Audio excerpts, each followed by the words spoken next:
ओम नमो भगवते वासुदेवाय। भारतवर्ष में एक प्रतापी और दानी राजा राज्य करता था। वह नित्य गरीबों और ब्राह्मणों की सहायता करता था। यह बात उसकी रानी को अच्छी नहीं लगती थी। वह ना ही गरीबों को दान देती, ना ही भगवान का पूजन करती और राजा को भी दान देने से मना किया करती थी। एक दिन राजा शिकार खेलने वन को गए हुए थे तो रानी महल में अकेली थी। उसी समय बृहस्पति देव साधु वेश में राजा के महल में भिक्षा के लिए गए और भिक्षा मांगी। रानी ने भिक्षा देने से इनकार किया और कहा, हे साधु महाराज, मैं तो इस दान पुण्य से तंग आ गई हूँ। मेरा पति सारा धन लुटाते रहते हैं। मेरी इच्छा है कि हमारा धन नष्ट हो जाए, फिर ना रहेगा बांस और ना बजेगी बांसुरी। साधु ने कहा, देवी तुम तो बड़ी विचित्र हो। धन संतान तो सभी चाहते हैं, पुत्र और लक्ष्मी तो पापी के घर भी होने चाहिए। यदि तुम्हारे पास अधिक धन है तो भूखों को भोजन दो, प्यासों के लिए प्याऊ बनवाओ, मुसाफिरों के लिए धर्मशालाएं खुलवाओ। जो निर्धन अपनी कुंवारी कन्याओं का विवाह नहीं कर सकते उनका विवाह करा दो। ऐसे और कई काम हैं जिनके करने से तुम्हारा यश लोक परलोक में फैलेगा। परंतु रानी पर उपदेश का कोई प्रभाव न पड़ा। वह बोली, महाराज आप मुझे कुछ ना समझाएं, मैं ऐसा धन नहीं चाहती जो हर जगह बांटती फिरूं। साधु ने उत्तर दिया, यदि तुम्हारी ऐसी इच्छा है तो तथास्तु। तुम ऐसा करना कि बृहस्पतिवार को घर लीपकर पीली मिट्टी से अपना सिर धोकर स्नान करना, भट्टी चढ़ाकर कपड़े धोना। ऐसा करने से आपका सारा धन नष्ट हो जाएगा। इतना कहकर वह साधु महाराज वहां से आलोप हो गए। साधु के अनुसार कई बातों को पूरा करते हुए रानी को केवल 3 बृहस्पतिवार ही बीते थे कि उसकी समस्त धन संपत्ति नष्ट हो गई। भोजन के लिए राजा का परिवार तरसने लगा। एक दिन राजा ने रानी से बोला कि हे रानी, तुम यहाँ पर रहो, मैं दूसरे देश को जाता हूँ, क्योंकि यहाँ पर मुझे सभी लोग जानते हैं, इसीलिए कोई कार्य भी नहीं कर सकता। ऐसा कहकर राजा परदेश चला गया। वहाँ जंगल से लकड़ी काट कर लाता, शहर में बेचता। इस तरह वह अपना जीवन व्यतीत करने लगा। इधर राजा के परदेश जाते ही रानी और दासी दुखी रहने लगे। एक बार जब दासी और रानी को 7 दिन तक बिना भोजन के रहना पड़ा तो रानी ने अपनी दासी से कहा, हे दासी, पास ही के नगर में मेरी बहन रहती है, वह बड़ी धनवान है, तू उसके पास जा और कुछ ले आ ताकि थोड़ी बहुत गुजर बसर हो सके। दासी रानी की बहन के पास गई। उस दिन गुरुवार था और रानी की बहन उस दिन बृहस्पतिवार व्रत की कथा सुन रही थी। दासी ने रानी की बहन को अपनी रानी का संदेश दिया, लेकिन रानी की बड़ी बहन ने कोई उत्तर नहीं दिया। जब दासी को रानी की बहन से कोई उत्तर नहीं मिला तो वह बहुत दुखी हुई और उसे क्रोध भी आया। दासी ने वापस आकर रानी को सारी बात बता दी। सुनकर रानी ने अपने भाग्य को कोसा। उधर रानी की बहन ने सोचा कि मेरी बहन की दासी आई थी परंतु मैं उससे कुछ नहीं बोली, इससे वह बहुत दुखी हुई होगी। कथा सुनकर और पूजन समाप्त करके अपनी बहन के घर आई और कहने लगी, हे बहन, मैं बृहस्पतिवार का व्रत कर रही थी, तुम्हारी दासी मेरे घर आई थी, परंतु जब तक कथा होती है तब तक ना उठते हैं और ना ही बोलते हैं, इसीलिए मैं नहीं बोली। कहो दासी क्यों गई थी? रानी बोली, बहन तुमसे क्या छिपाऊं, हमारे घर में खाने तक को अनाज नहीं था। ऐसा कहते कहते रानी की आंखें भर आईं। उसने दासी समेत पिछले 7 दिनों से भूखे रहने तक की बात अपनी बहन को विस्तार पूर्वक सुना दी। रानी की बहन बोली, देखो बहन, भगवान बृहस्पति देव सबकी मनोकामना को पूर्ण करते हैं। देखो शायद तुम्हारे घर में कहीं अनाज रखा हो। पहले तो रानी को विश्वास नहीं हुआ, पर बहन के आग्रह करने पर उसने अपनी दासी को अंदर भेजा तो सचमुच अनाज से भरा एक घड़ा मिला। उसे देखकर दासी को बड़ी हैरानी हुई। दासी रानी से कहने लगी, हे रानी, जब हमको भोजन नहीं मिलता तो हम व्रत ही तो करते हैं, इसीलिए क्यों ना इनसे व्रत और कथा की पूजा विधि पूछ ली जाए ताकि हम भी व्रत कर सकें। तब रानी ने अपनी बहन से बृहस्पतिवार व्रत के बारे में पूछा। उसकी बहन ने बताया, बृहस्पतिवार के व्रत में चने की दाल और मुनक्का, विष्णु भगवान को केले की जड़ में पूजन करें तथा दीपक जलाएं, व्रत कथा सुनें और पीले भोजन करें, इससे बृहस्पति देव प्रसन्न होते हैं। व्रत और पूजन विधि बताकर रानी की बहन अपने घर को लौट गई। 7 दिन बाद जब गुरुवार आया तो रानी और दासी ने व्रत रखा। गुड़साल से जाकर चना और गुड़ ले आईं, फिर उससे केले की जड़ तथा विष्णु भगवान का पूजन किया। अब पीला भोजन कहाँ से आए, इस बात को लेकर दोनों बहुत दुखी थे। चूँकि उन्होंने व्रत रखा था इसीलिए बृहस्पति देव उनसे प्रसन्न थे, इसीलिए वे एक साधारण व्यक्ति का रूप धारण कर 2 थालों में सुंदर पीला भोजन दासी को दे गए। भोजन पाकर दासी प्रसन्न हुई और फिर रानी के साथ मिलकर भोजन ग्रहण किया। उसके बाद वे सभी गुरुवार को व्रत और पूजन करने लगीं। बृहस्पति भगवान की कृपा से उनके पास फिर से धन संपत्ति आ गई, परंतु रानी फिर से पहले की तरह आलस्य करने लगी। तब दासी बोली, देखो रानी, तुम पहले भी इस प्रकार आलस्य करती थी, तुम्हें धन रखने में कष्ट होता था, इस कारण सभी धन नष्ट हो गया, और अब जब भगवान बृहस्पति देव की कृपा से धन मिला है तो तुम्हें फिर आलस्य होता है। रानी को समझाते हुए दासी कहने लगी कि बड़ी मुसीबतों के बाद हमने यह धन पाया है, इसीलिए हमें दान पुण्य करना चाहिए, भूखे मनुष्यों को भोजन कराना चाहिए और धन को शुभ कार्यों में खर्च करना चाहिए, जिससे तुम्हारे कुल का यश बढ़ेगा, स्वर्ग की प्राप्ति होगी और पितृ प्रसन्न होंगे। दासी की बात मानकर रानी अपना धन शुभ कार्यों में खर्च करने लगी, जिससे पूरे नगर में उसका यश फैलने लगा। एक दिन राजा दुखी होकर जंगल में एक पेड़ के नीचे आसन जमाकर बैठ गया। वह अपनी दशा को याद करके व्याकुल होने लगा। बृहस्पतिवार का दिन था। एकाएक उसने देखा कि निर्जन वन में एक साधु प्रकट हुए। वह साधु वेश में स्वयं बृहस्पति देवता थे। लकड़हारे के सामने आकर बोले, हे लकड़हारे, इस सुनसान जंगल में तू चिंता मग्न क्यों बैठा है? लकड़हारे ने दोनों हाथ जोड़कर प्रणाम किया और उत्तर दिया, महात्मा जी, आप सब कुछ जानते हैं, मैं क्या कहूँ। यह कहकर रोने लगा और साधु को आत्मकथा सुनाई। महात्मा जी ने कहा, तुम्हारी स्त्री ने बृहस्पति के दिन बृहस्पति भगवान का निरादर किया है, जिसके कारण रुष्ट होकर उन्होंने तुम्हारी यह दशा कर दी है। अब तुम चिंता को दूर करके मेरे कहने पर चलो तो तुम्हारे सब कष्ट दूर हो जाएंगे और भगवान पहले से भी अधिक संपत्ति देंगे। तुम बृहस्पति के दिन कथा किया करो, 2 पैसे के चने मुनक्का मंगवाकर उसका प्रसाद बनाओ, शुद्ध जल से लोटे में शक्कर मिलाकर अमृत तैयार करो। कथा के पश्चात अपने सारे परिवार और सुनने वाले प्रेमियों में अमृत व प्रसाद बांटकर आप भी ग्रहण करो। ऐसा करने से भगवान तुम्हारी सब मनोकामनाएं पूरी करेंगे। साधु के ऐसे वचन सुनकर लकड़हारा बोला, हे प्रभु, मुझे लकड़ी बेचकर इतना पैसा नहीं मिलता जिससे भोजन करने के उपरांत कुछ बचा सकूं। मैंने रात्रि में अपनी स्त्री को व्याकुल देखा है, मेरे पास कुछ भी नहीं है जिससे उसकी खबर मंगा सकूं। साधु ने कहा, हे लकड़हारे, तुम किसी बात की चिंता मत करो।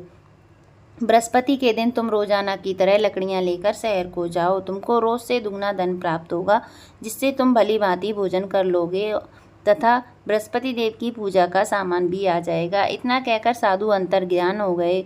धीरे धीरे समय व्यतीत होने पर फिर वही बृहस्पतिवार का दिन आया। लकड़हारा जंगल से लकड़ी काटकर किसी शहर में बेचने गया।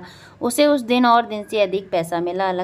राजा ने चना गुड़ आदि लाकर गुरुवार का व्रत किया। उस दिन से उसके सभी क्लेश दूर हुए, परंतु जब दोबारा गुरुवार का दिन आया तो बृहस्पतिवार का व्रत करना भूल गया। इस कारण बृहस्पति भगवान नाराज हो गए। उस दिन उस नगर के राजा ने विशाल यज्ञ का आयोजन किया तथा शहर में यह घोषणा करा दी कि कोई भी मनुष्य अपने घर में भोजन ना बनावे, न आग जलावे, समस्त जनता मेरे यहाँ भोजन करने आवे। इस आज्ञा को जो न मानेगा उसे फांसी की सजा दी जाएगी। इस तरह की घोषणा संपूर्ण नगर में करवा दी गई। राजा की आज्ञा अनुसार शहर के सभी लोग भोजन करने गए, लेकिन लकड़हारा कुछ देर से पहुंचा, इसीलिए राजा उसको अपने साथ घर लिवा ले गए और ले जाकर भोजन करा रहे थे तो रानी की दृष्टि उस खूंटी पर पड़ी जिस पर उसका हार लटका हुआ था। वह वहां पर दिखाई ना दिया। रानी ने निश्चय किया कि मेरा हार इस मनुष्य ने चुरा लिया है। उसी समय सिपाहियों को बुलाकर उसको कारागार में डलवा दिया। जब लकड़हारा कारागार में पड़ गया और बहुत दुखी होकर विचार करने लगा कि न जाने कौन से पूर्व जन्म के कर्म से मुझे यह दुख प्राप्त हुआ है, और उसी साधु को याद करने लगा जो कि जंगल में मिला था। उसी समय तत्काल बृहस्पति देव साधु के वेश में प्रकट हुए और उसकी दशा को देखकर कहने लगे, अरे मूर्ख, तूने बृहस्पति देव की कथा नहीं करी, इस कारण तुझे दुख प्राप्त हुआ है। अब चिंता मत कर, बृहस्पतिवार के दिन कारागार के दरवाजे पर 4 पैसे पड़े मिलेंगे, उनसे तू बृहस्पति देव की पूजा करना, तेरे सभी कष्ट दूर हो जाएंगे। बृहस्पति के दिन उसे 4 पैसे मिले। लकड़हारे ने कथा कही। उसी रात्रि को बृहस्पति देव ने उस नगर के राजा को स्वप्न में कहा, हे राजा, तुमने जिस आदमी को कारागार में बंद कर दिया है वह निर्दोष है, वह राजा है, उसे छोड़ देना। रानी का हार उसी खूंटी पर लटका है। अगर तू ऐसा नहीं करेगा तो मैं तेरे राज्य को नष्ट कर दूंगा। इस तरह रात्रि के स्वप्न को देखकर राजा प्रातः काल उठा और खूंटी पर हार देखकर लकड़हारे को बुलाकर क्षमा मांगी तथा लकड़हारे को योग्य सुंदर वस्त्र आभूषण देकर विदा किया। बृहस्पति देव की आज्ञा अनुसार लकड़हारा अपने नगर को चल दिया। राजा जब अपने नगर के निकट पहुंचा तो उसे बड़ा आश्चर्य हुआ। नगर में पहले से अधिक बाग, तालाब, कुएं तथा बहुत सी मंदिर, धर्मशालाएं आदि बन गई हैं। राजा ने पूछा कि यह किसका बाग और धर्मशालाएं हैं। तब नगर के सब लोग कहने लगे, यह सब रानी और बांदी के हैं। तो राजा को आश्चर्य हुआ और गुस्सा भी आया। जब रानी ने यह खबर सुनी कि राजा आ रहे हैं तो उन्होंने बांदी से कहा कि हे दासी, देख राजा हमको कितनी बुरी हालत में छोड़ गए थे। हमारी ऐसी हालत देखकर वह लौट ना जाए, इसीलिए तू दरवाजे पर खड़ी हो जा। आज्ञा अनुसार दासी दरवाजे पर खड़ी हो गई। राजा आए तो उन्हें अपने साथ लिवा लाई। तब राजा ने क्रोध करके अपनी रानी से पूछा कि तुम्हें यह धन कैसे प्राप्त हुआ है। उन्होंने कहा, हमें यह सब धन बृहस्पति देव के इस व्रत के प्रभाव से प्राप्त हुआ है। राजा ने निश्चय किया कि 7 रोज बाद तो सभी बृहस्पतिवार देव का पूजन करते हैं, परंतु मैं प्रतिदिन दिन में 3 बार कहानी कहा करूँगा तथा रोज व्रत किया करूँगा। अब हर समय राजा के दुपट्टे में चने की दाल बंधी रहती तथा दिन में 3 बार कहानी कहता। एक रोज राजा ने विचार किया कि चलो अपनी बहन के यहाँ हो आवे। इस तरह निश्चय कर राजा घोड़े पर सवार हो अपनी बहन के यहाँ को चलने लगा। मार्ग में उसने देखा कि कुछ आदमी एक मुर्दे को लिए जा रहे हैं। उन्हें रोककर राजा कहने लगा, अरे भाइयों, मेरी बृहस्पतिवार की कथा सुन लो। वे बोले, लो हमारा तो आदमी मर गया है, इसको अपनी कथा की पड़ी है। परंतु कुछ आदमी बोले, अच्छा कहो, हम तुम्हारी कथा भी सुनेंगे। राजा ने दाल निकाली और जब कथा आधी हुई तो मुर्दा हिलने लग गया और जब कथा समाप्त हो गई तो राम राम करके मनुष्य उठकर खड़ा हो गया। आगे मार्ग में उसे एक किसान खेत में हल चलाता मिला। राजा ने उसे देख और उससे बोला, अरे भैया, तुम मेरी बृहस्पतिवार की कथा सुन लो। किसान बोला, जब तक मैं तेरी कथा सुनूंगा तब तक 4 अरियां जोत लूंगा। जा अपनी कथा किसी और को सुनाना। इस तरह राजा आगे चलने लगा। राजा के हटते ही बैल पछाड़ खाकर गिर गए और किसान के पेट में बड़ी जोर से दर्द होने लगा। उस समय उसकी माँ रोटी लेकर आई। उसने जब यह देखा तो अपने पुत्र से सब हाल पूछा और बेटे ने सभी हाल कह दिया। तो बुढ़िया दौड़ी दौड़ी उस घुड़सवार के पास गई और उससे बोली कि मैं तेरी कथा सुनूंगी, तू अपनी कथा मेरे खेत पर चलकर ही कहना। राजा ने बुढ़िया के खेत पर जाकर कथा कही, जिसके सुनते ही वह बैल उठ खड़े हुए तथा किसान के पेट का दर्द भी बंद हो गया। राजा अपनी बहन के घर पहुंचा। बहन ने भाई की खूब मेहमानी की। दूसरे रोज राजा प्रातःकाल जगा तो वह देखने लगा कि सब लोग भोजन कर रहे हैं। राजा ने अपनी बहन से कहा, ऐसा कोई मनुष्य है जिसने भोजन न किया हो? मेरी बृहस्पतिवार की कथा सुन ले। बहन बोली, हे भैया, यह देश ऐसा ही है। पहले यहाँ लोग भोजन करते हैं, बाद में अन्य काम करते हैं। अगर कोई पड़ोस में हो तो देख आऊँ। वह ऐसा कहकर देखने चली गई, परंतु उसे ऐसा कोई व्यक्ति नहीं मिला जिसने भोजन ना किया हो। अतः वह एक कुमार के घर गई जिसका लड़का बीमार था। उसे मालूम हुआ कि उनके यहाँ 3 रोज से किसी ने भोजन नहीं किया है। रानी ने अपने भाई की कथा सुनने के लिए कुम्हार से कहा। वह तैयार हो गया। राजा ने जाकर बृहस्पतिवार की कथा कही, जिसको सुनकर उसका लड़का ठीक हो गया। अब तो राजा की प्रशंसा होने लगी। एक रोज राजा ने अपनी बहन से कहा कि हे बहन, हम अपने घर को जाएंगे, तुम भी तैयार हो जाओ। राजा की बहन ने अपनी सास से कहा। सास ने कहा, हाँ चली जा, परंतु अपने लड़कों को मत ले जाना, क्योंकि तेरे भाई की कोई औलाद नहीं है। बहन ने अपने भैया से कहा, हे भैया, मैं तो चलूंगी, परंतु कोई बालक नहीं जाएगा। राजा बोला, जब कोई बालक नहीं चलेगा तो तुम क्या करोगी? बड़े दुखी मन से राजा अपने नगर को लौट आया। राजा ने अपनी रानी से कहा, हम निर्वंशी राजा हैं, हमारा मुंह देखने का धर्म नहीं है और कुछ भोजन आदि नहीं किया। रानी बोली, हे प्रभु, बृहस्पति देव ने हमें सब कुछ दिया है, हमें औलाद अवश्य देंगे। उसी रात को बृहस्पति देव ने राजा से स्वप्न में कहा, हे राजा, उठ, सभी सोच त्याग दे, तेरी रानी गर्भ से है। राजा की यह बात सुनकर बड़ी खुशी हुई। 9वें महीने में उसके गर्भ से एक सुंदर पुत्र पैदा हुआ। तब राजा बोला, हे रानी, स्त्री बिना भोजन के रह सकती है, बिना कहे नहीं रह सकती। जब मेरी बहन आए तो तुम उससे कुछ मत कहना। रानी ने सुनकर हाँ कर दिया। जब राजा की बहन ने यह शुभ समाचार सुना तो वह बहुत खुश हुई और बधाई लेकर अपने भाई के यहाँ आई। तभी रानी ने कहा, घोड़ा चढ़कर तो नहीं आई, गधा चढ़ी आई। राजा की बहन बोली, भाभी, मैं इस प्रकार ना कहती तो तुम्हें औलाद कैसे मिलती? बृहस्पति देव ऐसे ही हैं, जैसे जिसके मन में कामनाएं हैं सभी को पूर्ण करते हैं। जो सद्भावना पूर्वक बृहस्पतिवार का व्रत करता है एवं कथा पढ़ता है अथवा सुनता है, दूसरों को सुनाता है, बृहस्पति देव उसकी सभी मनोकामनाएं पूर्ण करते हैं। भगवान बृहस्पति देव उसकी सदैव रक्षा करते हैं। संसार में जो सद्भावना से भगवान जी का पूजन व्रत सच्चे हृदय से करते हैं तो उनकी सभी मनोकामनाएं पूर्ण करते हैं। जैसी सच्ची भावना से रानी और राजा ने उनकी कथा का गुणगान किया तो उनकी सभी इच्छाएं बृहस्पति देव जी ने पूर्ण की थी। इसीलिए पूर्ण कथा सुनने के बाद प्रसाद लेकर जाना चाहिए। हृदय से उनका मनन करते हुए जयकारा बोलना चाहिए। बोलो बृहस्पति देव की जय, बोलो विष्णु भगवान की जय। बृहस्पति देव की कथा। प्राचीन काल में एक ब्राह्मण रहता था। वह बहुत निर्धन था। उसके कोई संतान नहीं थी। उसकी स्त्री बहुत मलिनता के साथ रहती थी। वह स्नान ना करती, किसी देवता का पूजन ना करती। इससे ब्राह्मण देवता बड़े दुखी थे। बेचारे बहुत कुछ कहते किंतु उसका कुछ परिणाम ना निकला।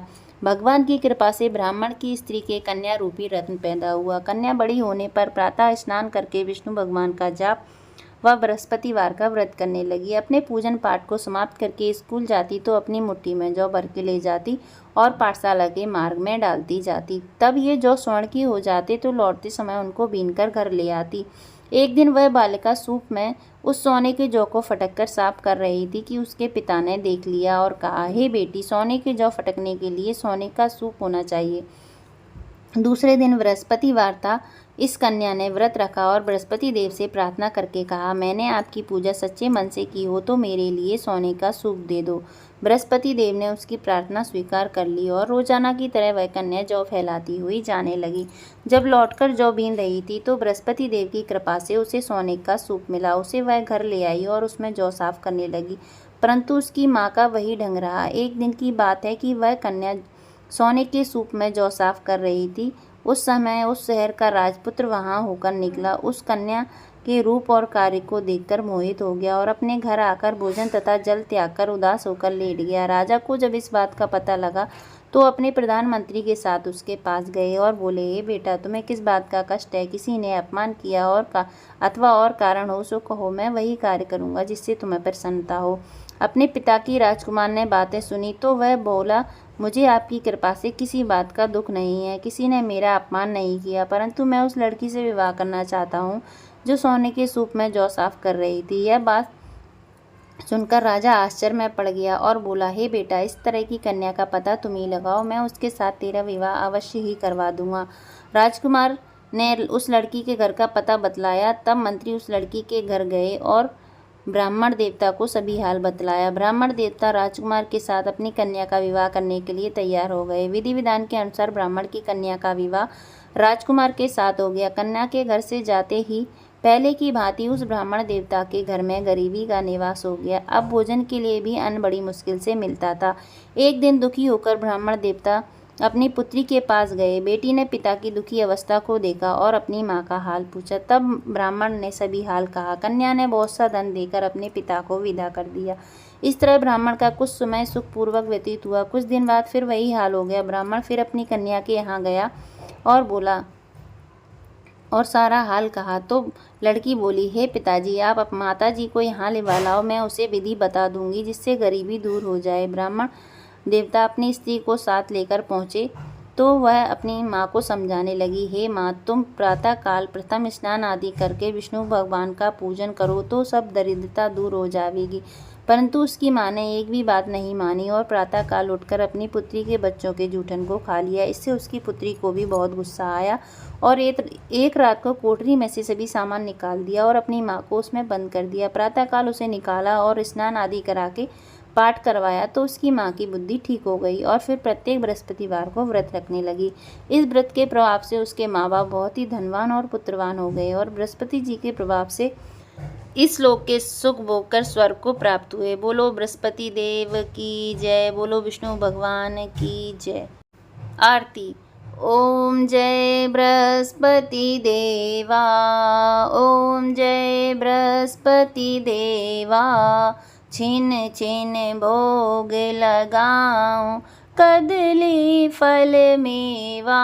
ओम जय बृहस्पति देवा, तुम पूर्ण परमात्मा, तुम अंतर्यामी, स्वामी तुम अंतर्यामी, जगत पिता जगदीश्वर तुम सबके स्वामी।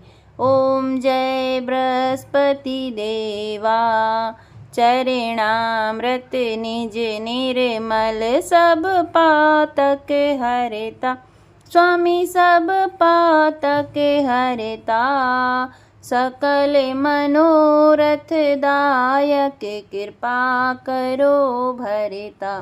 ओम जय बृहस्पति देवा, तन मन धन अर्पण करे, जो कोई शरण पड़े। स्वामी जो जन शरण पड़े, प्रभु पेर कट तब हो करे, आ करे द्वारे खड़े। ओम जय बृहस्पति देवा, दीन दयाल दयानिधि, भक्तन हितकारी।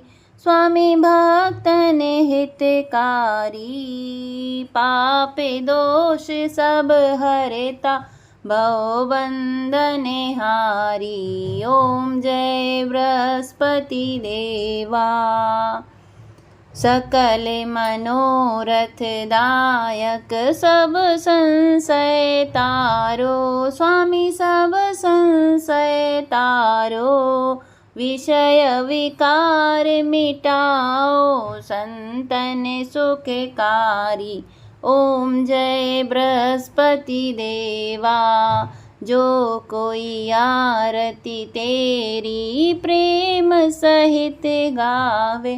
स्वामी प्रेम सहित गावे, ज्येष्ठानंद बंद सो सो, निश्चय फल पावे। ओम जय बृहस्पति देवा। सब बोलो विष्णु भगवान की जय, बोलो बृहस्पति देव की जय।